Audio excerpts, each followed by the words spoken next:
பட்டி கண்டு தங்கிக் கொண்டாராம். ஞானப்பழம் வாங்கி கட்டி நடந்து வந்தாராம்.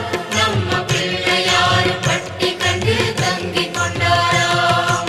கணபதியார் வந்தாரம்மா, நம்ம உறவாக நின்றாரம்மா.